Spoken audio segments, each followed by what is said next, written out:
Adapun yang pertama ialah memastikan software berfungsi sesuai dengan spesifikasi, di mana setiap perangkat lunak yang dikembangkan harus memenuhi spesifikasi yang telah ditentukan oleh perancang sistem. Spesifikasi ini mencakup berbagai aspek, mulai dari fungsionalitas dasar hingga fitur-fitur tambahan yang dirancang untuk meningkatkan pengalaman pengguna. Tim testing bertugas untuk memastikan bahwa setiap komponen dalam perangkat lunak bekerja sebagaimana mestinya. Sebagai contoh, jika aplikasi e-commerce memiliki fitur pembayaran digital, tim testing akan menguji apakah transaksi dapat diproses dengan sukses, apakah terjadi error saat memasukkan kartu kredit, nomor pembayaran, dan apakah pembayaran muncul sesuai dengan yang diharapkan. Jika ada penyimpanan antara hasil aktual dan spesifikasi yang telah ditetapkan, maka tim testing akan mencatatnya sebagai bug atau defect yang perlu diperbaiki. Yang kedua adalah memastikan software memenuhi kebutuhan pengguna. Selain harus sesuai dengan spesifikasi teknis, software juga harus benar-benar dapat digunakan oleh pengguna dengan nyaman dan efektif. Dalam dunia nyata, sebuah perangkat lunak tidak hanya harus bekerja, tetapi juga harus berguna bagi penggunanya. Tim testing tidak hanya meriksa apakah fitur dalam software dapat berfungsi, tetapi juga mengevaluasi apakah software tersebut memenuhi kebutuhan pengguna dari segi kemudahan penggunaan, kecepatan, dan keaktifitasan dalam menyelesaikan tugas. Sebagai contohnya, dalam aplikasi layanan pelanggan, fitur live chat itu harus berfungsi dengan baik agar pengguna dapat melaporkan keluhannya pada e-commerce yang bersangkutan dengan lebih cepat, efektif, dan lebih mudah. Yang ketiga ialah mengidentifikasi dan memperbaiki bug sebelum rilis. Bug adalah kesalahan dalam software yang dapat menyebabkan malfungsi, gangguan dalam proses, atau bahkan kegagalan sistem. Salah satu tujuan utama testing adalah menemukan bug sedini mungkin agar dapat diperbaiki sebelum software dirilis ke publik, di mana beberapa teknik atau metode untuk mengidentifikasi bug ini ialah ada manual testing, automated testing, regression testing, yang apabila bug ditemukan, tim testing akan mencatat detailnya termasuk langkah-langkah untuk memproduksi error, dampak yang ditimbulkan dari bug tersebut, serta rekomendasi perbaikan terhadap bug tersebut. Yang keempat ialah menyediakan informasi yang dapat mencegah terulangnya error yang pernah terjadi. Selain menemukan dan memperbaiki bug saat ini, tim testing juga bertanggung jawab untuk menganalisis pola error yang pernah terjadi agar tidak terulang kembali di masa depan, di mana tim testing mendokumentasikan setiap bug yang ditemukan termasuk penyebab serta cara perbaikannya. Data ini disimpan dalam sistem pelaporan bug dan digunakan sebagai referensi untuk pengujian di masa yang akan datang. Sehingga tim testing bekerja sama dengan tim pengembang untuk meningkatkan proses pengkodean dan memastikan bahwa standar ini telah sesuai dengan yang telah ditetapkan sebelumnya. Yang kelima ialah mencari error, kelemahan, dan keterbatasan sistem. Testing bukan hanya tentang menemukan bug yang terlihat jelas, tetapi juga mengidentifikasi kelemahan atau keterbatasan dalam sistem yang mungkin tidak terlihat sebagai error. Sebagai contoh, sebuah sistem manajemen data mungkin bekerja dengan baik saat digunakan oleh 10 pengguna secara bersamaan, tetapi mulai mengalami penurunan performa saat jumlah pengguna meningkat menjadi 100 orang atau bahkan 1000 orang di saat bersamaan. Masalah ini merupakan bug dalam pengertian tradisional, tetapi tetap menunjukkan atau memperlihatkan keterbatasan sistem yang harus diidentifikasi dan dilaporkan oleh tim testing. Seperti yang telah dibahas sebelumnya, maka tugas testing ke-6 ialah mencari sejauh apa kemampuan dari sistem. Setiap perangkat lunak memiliki batas kemampuannya, baik dari segi performa, kapasitas pengguna, maupun kompatibilitas. Dan dengan berbagai perangkat, tim testing bertugas untuk menemukan batas-batas ini agar pengembang dapat mengoptimalkan sistem bekerja dengan lebih baik lagi dan memberikan rekomendasi pada pengguna terkait cara penggunaan yang lebih optimal.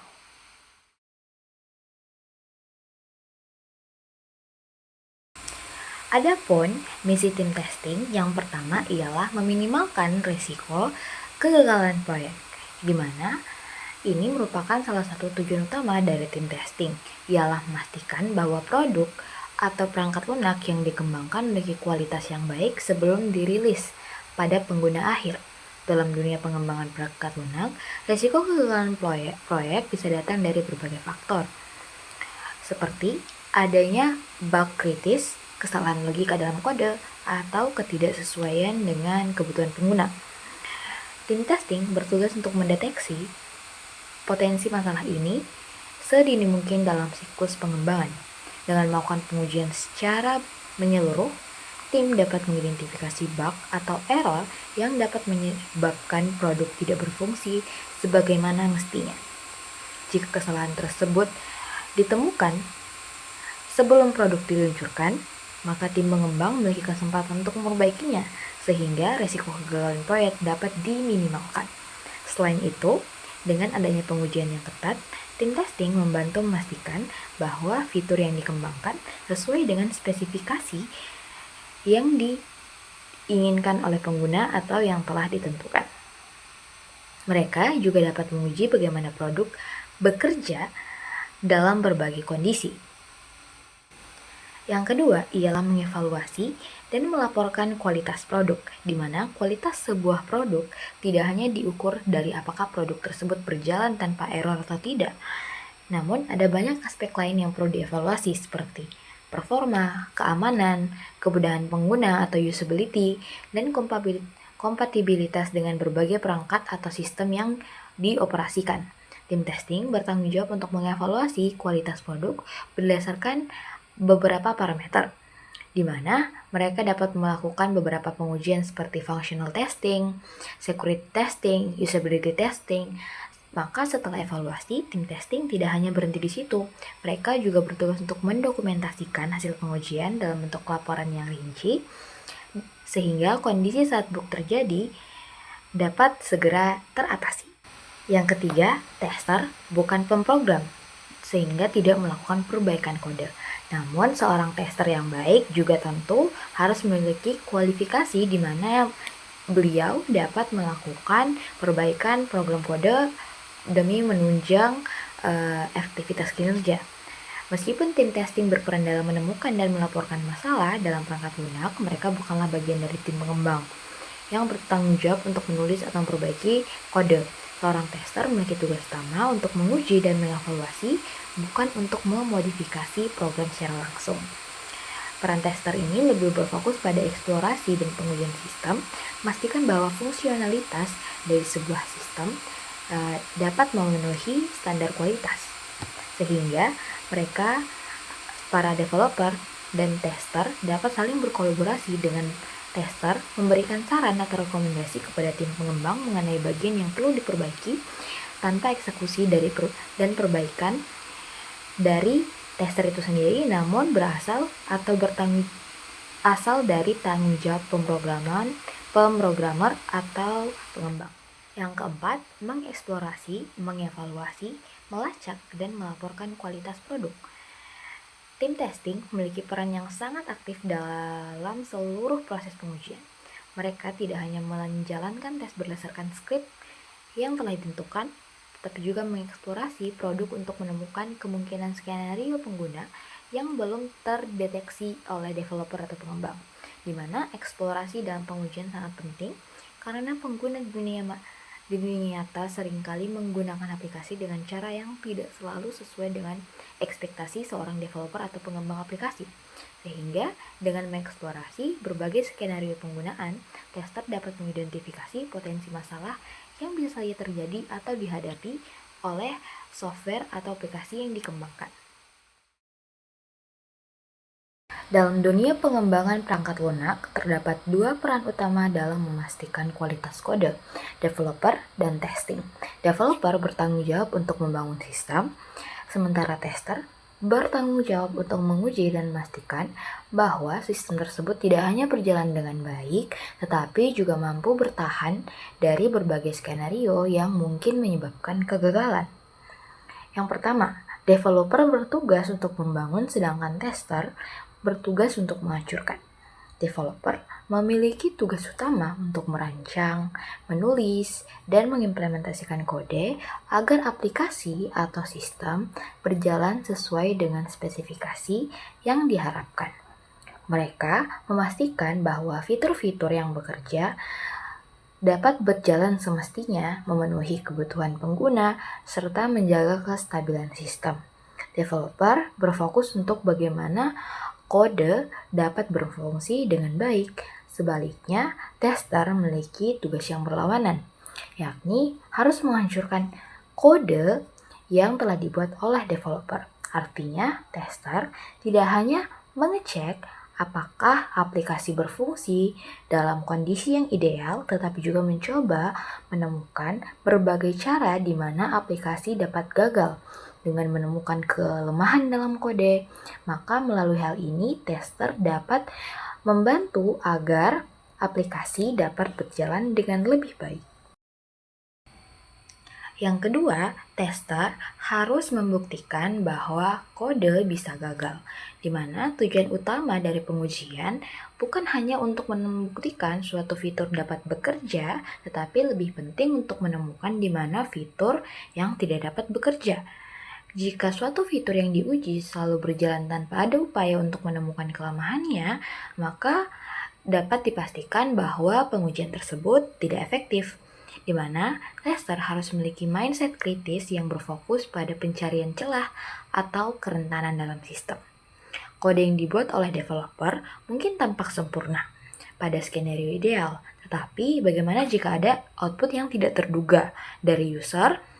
Dan bagaimana jika ada lonjakan pengunjung atau pengguna yang melakukan kunjungan pada website tersebut? Maka semua skenario ini harus diuji oleh tester untuk melihat dan memperkirakan apakah kode tetap dapat berjalan dengan baik atau tidak. Yang ketiga, jika tester hanya membuktikan bahwa kode itu berjalan, maka ia gagal dalam tugasnya. Mengapa? Pengujian yang hanya menunjukkan bahwa sistem berjalan dengan baik dalam kondisi ideal tidak cukup untuk menjamin keandalan sistem, di mana tester hanya berfokus pada validasi fungsi tanpa mencoba mencari celah kegagalan yang sebenarnya telah gagal dalam menjalankan tugasnya. Tugas tester adalah untuk memastikan bahwa kode dapat bertahan dalam berbagai kondisi, termasuk skenario-skenario yang tidak terduga. Jika suatu bug tidak ditemukan oleh tester, tetapi justru ditemukan oleh pengguna setelah aplikasi tersebut dirilis, maka itu merupakan kegagalan dalam proses pengujian atau testing. Oleh karena itu, mindset tester harus selalu menantang sistem, mencari batasannya dan mencoba berbagai kemungkinan yang dapat menyebabkan malfungsi. Yang keempat adalah tester harus memiliki pola pikir destruktif untuk menemukan bug, di mana menjadi seorang tester yang efektif membutuhkan pola pikir destruktif, yaitu kemampuan untuk berpikir seperti pengguna yang tidak terduga, bahkan seperti seorang peretas. Tester harus menunjukkan atau mengajukan pertanyaan terkait apa yang terjadi kalau memasukkan data yang salah, jika menekan tombol tertentu. Sehingga dengan pola pikir tersebut, tester dapat mengidentifikasi bug sebelum pengguna menemukannya. Semakin banyak bug yang ditemukan dalam proses pengujian, semakin kecil kemungkinan aplikasi memiliki masalah setelah dirilis ke publik. Ini juga membantu developer untuk memperbaiki kode sebelum kode tersebut digunakan oleh pengguna selanjutnya atau pengguna yang sebenarnya. Prinsip-prinsip testing. Testing tidak memungkinkan dilakukan secara menyeluruh. Hal ini berarti tidak mungkin untuk menguji pada setiap kombinasi input, kondisi, dan skenario pada sebuah sistem. Fokusnya di sini adalah pada pengujian yang paling relevan dan krisis. Testing merupakan pekerjaan yang kreatif dan sulit. Testing membutuhkan pemikiran yang kreatif untuk merancang uji kasus yang efektif serta menemukan cacat yang tidak terduga. Hal ini juga merupakan tugas yang cukup menantang karena memerlukan pemahaman yang mendalam mengenai sistem yang akan diuji. Testing dilakukan untuk mencegah error, tidak hanya menemukan errornya saja. Tujuan utama testing adalah untuk mengidentifikasi serta memperbaiki cacat sebelum produk atau sistem dirilis, sehingga akan mengurangi resiko kegagalan di lingkungan produksi. Testing berbasis pada resiko. Pengujian harus difokuskan pada area yang paling beresiko atau kritis dalam sistem. Hal ini membantu dalam mengalokasikan sumber daya secara efisien serta memastikan bahwa area yang paling penting diuji secara menyeluruh. Testing harus direncanakan. Perencanaan yang matang diperlukan untuk menentukan ruang lingkup, pendekatan, sumber daya, serta jadwal pengujian. Hal ini memastikan bahwa pengujian dilakukan secara sistematis dan juga terorganisir. Testing harus dilakukan secara independen. Pengujian harus dilakukan oleh pihak yang independen dari pengembang untuk memastikan objektivitas dan tidak mengurangi bias. Hal ini membantu dalam mengidentifikasi cacat yang mungkin tidak terlihat oleh tim pengembang. Testing harus dilakukan secara independen. Pengujian harus dilakukan oleh pihak yang independen dari pengembang untuk memastikan objektivitas dan tidak mengurangi bias. Hal ini membantu dalam mengidentifikasi cacat yang mungkin tidak terlihat oleh tim pengembang. Sistem sering mengandung bug. Tidak ada sistem yang benar-benar bebas dari bug. Pengujian membantu menemukan serta memperbaiki bug ini, tetapi tidak mungkin untuk menemukan keseluruhan bug karena kompleksitas pada sistem modern. Testing sering dianggap mahal dan juga menyita waktu. Proses pengujian ini memerlukan sumber daya, waktu, serta tenaga yang cukup signifikan. Namun, biaya dan waktu yang dihabiskan untuk pengujian ini seringkali lebih rendah dibandingkan dengan biaya yang timbul akibat kegagalan sistem di lingkungan produksi. Kurangnya perhatian manajemen terhadap pentingnya testing. Manajemen mungkin tidak selalu memahami nilai pengujian yang cukup komprehensif, yang dapat mengakibatkan alokasi sumber daya yang tidak memadai dan prioritas yang rendah untuk kegiatan pengujian. Testing belum dianggap sebagai karir yang cukup menjanjikan di lingkungan perusahaan. Profesi tester seringkali kurang dihargai dibandingkan dengan peran pengembangan perangkat lunak lainnya. Hal ini dapat mempengaruhi motivasi dan retensi profesional pengujian. Teknologi yang terus berkembang menambah tantangan testing. Dengan cepatnya perkembangan teknologi yang ada di dunia, tester harus terus memperbaiki keterampilan serta pengetahuan mereka supaya tetap relevan serta efektif dalam menguji sistem yang akan semakin kompleks ke depannya. Kurangnya kolaborasi antara tim pengembangan dan pengujian. Kurangnya komunikasi dan kolaborasi antara tim pengembangan dan tim pengujian dapat menyebabkan adanya kesalahpahaman serta cacat yang mungkin saja tidak terdeteksi. Perubahan kebutuhan dan spesifikasi yang diinginkan oleh user. Perubahan yang sering terjadi dalam kebutuhan dan spesifikasi proyek ini dapat menyulitkan tim pengujian untuk menjaga kasus yang diuji agar tetap relevan dan efektif. Aspek-aspek testabilitas software. Operability atau operabilitas. Software yang stabil dan berfungsi dengan baik lebih mudah untuk diuji. Jika sebuah sistem jarang mengalami crash atau kegagalan, tester dapat berfokus pada pengujian fungsionalitas tanpa adanya gangguan yang dapat mengganggu berjalannya pengujian. Observability atau observabilitas. Semua variabel, status, serta kondisi sistem harus dapat diamati dengan jelas. Hal ini memungkinkan tester untuk melihat hasil dari setiap pengujian dan menentukan apakah sistem berfungsi sebagaimana yang diharapkan oleh user. Controllability atau kontrolabilitas. Tester harus memiliki kemampuan untuk mengontrol kondisi dan status pada sistem. Hal ini termasuk pada kemampuan untuk mengatur input, memodifikasi lingkungan pengujian, serta memicu kondisi-kondisi tertentu yang diperlukan pada saat pengujian berlangsung. Simplicity atau kesederhanaan. Software yang sederhana dalam sebuah desain dan implementasinya lebih mudah untuk diuji. Kompleksibilitas yang rendah mengurangi jumlah skenario pengujian yang perlu dipertimbangkan serta memudahkan identifikasi adanya cacat. Stabilitas atau stability. Perubahan yang minimal pada software selama proses pengujian mengurangi adanya gangguan, serta memastikan bahwa hasil pengujian ini tetap konsisten. Perubahan yang sering terjadi dapat menyebabkan ketidakstabilan dan mempersulit pengujian. Understanding ability atau kemudahan pemahaman. Dokumentasi serta desain yang jelas dan lengkap sangat penting untuk memudahkan pengujian. Tester perlu memahami bagaimana seluruh sistem seharusnya berperilaku atau berfungsi untuk merancang sebuah kasus uji yang efektif.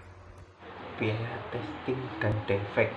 Biaya testing dapat berupa pelatihan staf, inspeksi kode, dan otomatisasi testing.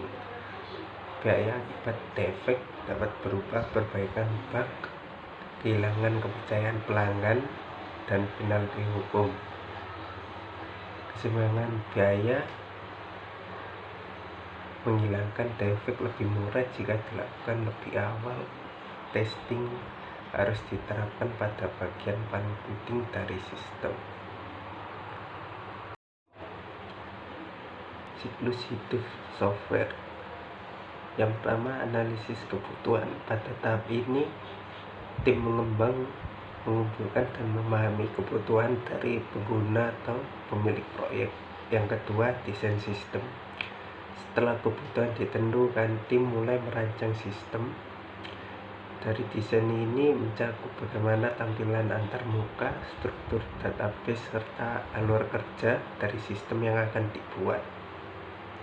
Yang ketiga, implementasi dan pengujian. Ini adalah tahap di mana perangkat lunak mulai dikembangkan oleh programmer. Setelah pengkodean selesai, dilakukan pengujian untuk memastikan bahwa semua fitur bekerja dengan baik. Yang keempat, pemeliharaan dan perbaikan. Setelah perangkat lunak dirilis dan digunakan oleh pengguna, tim tetap terus memantau kinerjanya. Jika ditemukan bug atau kebutuhan perubahan, dilakukan perbaikan dan pembaruan sistem. Siklus hidup testing. Yang pertama, perancangan testing. Tahap ini adalah langkah awal dalam pengujian perangkat lunak. Tim penguji menentukan strategi pengujian, alat yang digunakan, jadwal pengujian, serta tujuan dari testing itu sendiri. Yang kedua, akuisisi test case.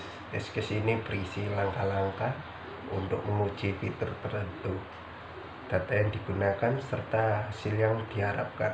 Tahap ini memastikan bahwa semua fitur diuji dengan benar. Yang ketiga, eksekusi testing. Pada tahap ini, test case yang sudah dibuat dijalankan pada perangkat lunak. Pengujian bisa dilakukan secara manual oleh tester atau otomatis menggunakan alat bantu testing. Yang terakhir, evaluasi hasil testing. Tim penguji menganalisis apakah sistem sudah memenuhi kebutuhan dan bekerja sesuai harapan. Jika masih ada bug atau fitur yang tidak berfungsi, maka perangkat lunak akan diperbaiki dan diuji ulang sampai benar-benar siap digunakan. Aktivitas testing secara umum. Aktivitas yang pertama adalah tahap rencana atau perencanaan pendekatan umum. Pada tahap ini, perencanaan dilakukan menyeluruh terkait bagaimana pengujian sistem nanti dilakukan. Nah, ada beberapa aspek penting yang perlu diperhatikan pada tahap ini. Pertama adalah jenis pengujian. Bagaimana jenis pengujian akan dilakukan? Apakah akan melakukan unit testing? Apakah integration testing? Atau sistem testing? Kemudian, apakah ingin melakukan testing secara manual atau otomatis? Biasanya, untuk perusahaan kecil hingga menengah hanya menggunakan metode manual untuk melakukan testing, yaitu ada beberapa orang yang akan mengetes aplikasi tersebut. Kemudian, tahap yang kedua adalah menentukan objektivitas testing. Tentunya testing harus dilakukan secara objektif, agar hasilnya dapat dipercaya. Cara-cara yang biasa dilakukan agar tetap objektif yaitu dengan melihat dokumentasi spesifikasi kebutuhan sistem, lalu bisa juga menggunakan data uji yang beragam. Ketika tahap ini dilakukan, tester mencoba input data dari yang valid hingga tidak valid, agar sistem ini nantinya kuat atau tangguh. Kemudian yang paling penting adalah membedakan atau bahkan memisahkan antara developer dan tester. karena biasanya developer tidak mau sistem yang mereka buat disalahkan atau mereka disuruh memikirkan logika yang lebih sulit. Kemudian tahap yang ketiga adalah pengukuran eksekusi tes. Di tahap ini, pengujian dilakukan sesuai dengan skenario yang telah direncanakan. Pengukuran dilakukan untuk melihat sejauh mana sistem berjalan sesuai harapan. Aspek-aspek yang diukur yaitu kinerja sistem, keandalan sistem, fungsi sistem apakah berjalan sesuai harapan, keamanan sistem, dan kompatibilitas. Dan tahap yang terakhir adalah evaluasi hasil tes. Tes yang telah dilakukan harus dievaluasi dengan cara membuat dokumentasi bug apa saja yang terjadi saat testing, bandingkan hasil eksekusi dengan standar kinerja sistem yang diharapkan. Kemudian menentukan prioritas perbaikan, urutkan bug mana dulu yang harus diperbaiki. Dan yang terakhir adalah melakukan testing ulang, apakah semua bug yang ditemukan sebelumnya telah teratasi semua. Kemudian ada tingkatan testing. Ada tingkatan testing yang pertama yaitu unit testing. Itu adalah pengujian pada unit terkecil dari kode. Tujuannya adalah memastikan bahwa setiap unit atau komponen kecil dari sistem juga bekerja dengan benar. Kemudian ada sistem testing, yaitu pengujian terhadap seluruh sistem yang telah diintegrasikan. Nah, tujuan dari sistem testing adalah memastikan bahwa seluruh sistem berfungsi sesuai standar yang telah ditetapkan sebelumnya. Dan yang terakhir adalah acceptance testing. Pada tahap ini, pengujian dilakukan oleh user akhir atau bahasa mudahnya adalah user asli dari luar perusahaan. Tujuannya adalah memastikan sistem sesuai kebutuhan dan aman di perangkat user akhir juga. Kemudian ada jenis-jenis defects dalam software. Ada beberapa jenis defect pada software dari tampilan yang dilihat user hingga sisi belakang dari sistem itu sendiri. Yang pertama ada kesalahan pada antar muka pengguna. Nah, kesalahan di sini berkaitan dengan tampilan yang sedang dilihat oleh pengguna. Misalnya terdapat tombol yang tidak dapat diklik lewat halaman berantakan di perangkat tertentu, atau biasa disebut tidak responsif. Kemudian ada kesalahan dalam penanganan error. Kalau ini adalah ketidakmampuan sistem mengatasi error tak terduga atau kesalahan yang dilakukan oleh user. Contohnya seperti aplikasi tiba-tiba keluar ketika user melakukan kesalahan input, lalu ada kesalahan perhitungan logika. Kesalahan kali ini sudah mulai rumit. Selain ini adalah kesalahan dalam algoritma atau perhitungan logis yang dilakukan oleh sistem. Nah, contohnya adalah kesalahan perhitungan aplikasi penghitung luas suatu bangun. Ketika user memasukkan suatu keterangan yang tidak seharusnya, akan menampilkan hasil yang tidak sesuai. Ini juga dapat berkaitan dengan kesalahan sebelumnya, yaitu kesalahan error handling. Kemudian ada kesalahan pengolahan data. Contohnya adalah data baru tidak masuk ke database, atau malah user hanya input satu data, tapi yang masuk ke database sangat banyak. Hal ini jelas dapat mengganggu sistem. Dan yang terakhir adalah kesalahan dalam alur kontrol program. Kesalahan ini menyangkut kesalahan dalam urutan eksekusi kode. Misal user tidak bisa melanjutkan pembayaran karena alur pada sistem tidak sesuai. Bisa menyebabkan infinite loop atau loop yang berterusan. Lalu ada penyeimbangan biaya testing. Testing yang terlalu sedikit meningkatkan resiko error besar. Meskipun testing yang sedikit dapat menghemat biaya, namun resiko mengalami error akan sangat besar, yang justru akan menyebabkan peningkatan biaya pada saat perbaikan. Nah, oleh karena itu, perlu alokasi biaya yang seimbang antara testing dan perbaikan defect. Jadi, developer perlu memperhatikan bagaimana biaya ke depannya untuk maintenance sistem dan sebagainya. Lalu, testing yang baik dapat mencegah kerugian di kemudian hari. Jadi, semakin bagus testingnya, maka dapat meminimalisir error untuk ke depannya. Kesimpulannya, testing adalah elemen krusial dalam pengembangan software yang membantu meningkatkan kualitas dan mengurangi resiko kegagalan. Testing perlu dilakukan secara terstruktur dan sistematis. Lalu investasi dalam testing itu dapat menghemat biaya jangka panjang. Jadi testing yang semakin detail dapat meminimalisir kesalahan atau error pada sistem di kemudian hari. Sehingga testing ini sangatlah penting dalam pengembangan sistem.